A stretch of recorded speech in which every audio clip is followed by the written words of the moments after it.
watching Louisiana Living with Ashley Dowdy on Fox 14. And welcome back. It's my pleasure to have Gregory Hudgens. He is a master gardener, and he's here for In the Garden, filling in for Carrie. Gregory, thank you so much for joining us. Thank you for having me. And today we are talking about when is it time to plant seeds for the spring, to plant seeds indoors.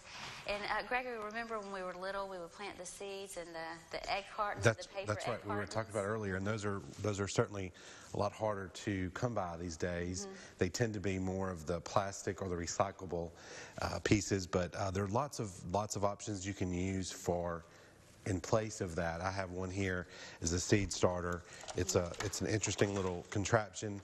You can put your potting soil in there. It acts as the same way of the egg carts, the old-timey egg carts. And a lot of people, now is a really good time to start imagining what your garden's going to be like.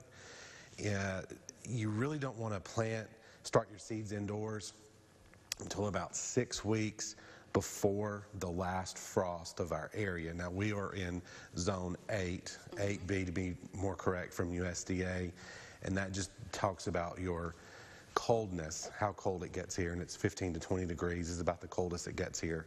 And so in zone 8, you really want to start planting your seeds about the first week of February is when that comes through, because that 6 weeks, our last frost tends to be around the middle of March, kind of March 15th or 16th. I know that sounds kind of strange, but you know, they're always saying there's that last snap, that one last snap, and that usually is. So if you start your seeds about first week of February, you'll be good.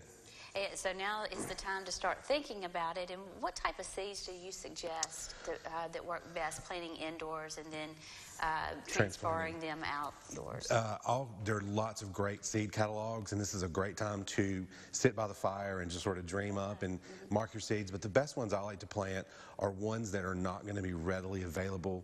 A little bit, maybe your hybrids or your heirloom seeds, and I'm talking maybe herbs or sort of your bedding plants, things that maybe aren't readily available in your local nursery or big box retailers, because they're gonna order what the general public would like. But if you like something a little more interesting, seeds are the best way to do it, because you can get exactly what you want. You can get something really unusual and really unique. And I noticed the contraption here, it has a plug. Is it best to get one that, does the plug keep it warm? Yes, this is a heating mat that you can put underneath. You fill this with soil, you wet the bottom, it keeps it moist, you can mist it, you drop your seeds in. You always want to start with your largest seed for a better chance. And once it has its second set of leaves, you want to go ahead and put it under the mat, keep it misted, keep it moist. It'll do really, really well indoors, and then you can start hardening it off for the winter, which means slowly every day taking it out, letting it understand how the world works in a way, so that it gets a little more sun, a little bit more wind, and things like that. Okay, so do you keep it in a cool, dry place and then bring it out for some sunlight? A lot of times you want to keep it a little bit in more of a warm area so that it can go ahead and sprout. But once you start moving it outside to harden it so it understands the harsh realities, of a wind and sun, and every day you move it a little bit more, and that's when they call hardening off. And then once it's after about a week of that, then you can go ahead and plant those new plants in your garden. Okay, well, it's a great thing to do with kids. You can watch the seeds grow, and it's very rewarding. Yes, it is. And we do have one question today. It is, who is the best person to call for tree removal? The best person to call would be in Ouachita Parish would be to contact the Ouachita Parish Ag Extension Office. We have a whole list of arborists that we could recommend from there. And definitely do that instead of just picking one. Check with the Ag Extension Office, and then the BBB as well. The BBBs are good because, especially in times of disaster, which we have quite often here, we have hailstorms, windstorms, unexpected tornadoes, hurricanes, floods. You want to make sure that you're not getting someone that just is trying to make a quick buck and really get out there. You want someone reputable from the ag agent.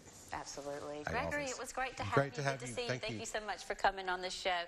And to have your home and garden questions answered, just submit them on our website, myarthamiss.com. And still ahead, we're talking about jungle bells at the zoo. You're watching Louisiana Living on Fox 14.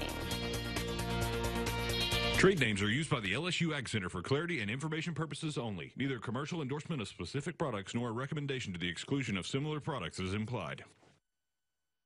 You were injured in a car wreck. You know what to do. Call Morris Bart. It's free. Really? Yes, the call is free.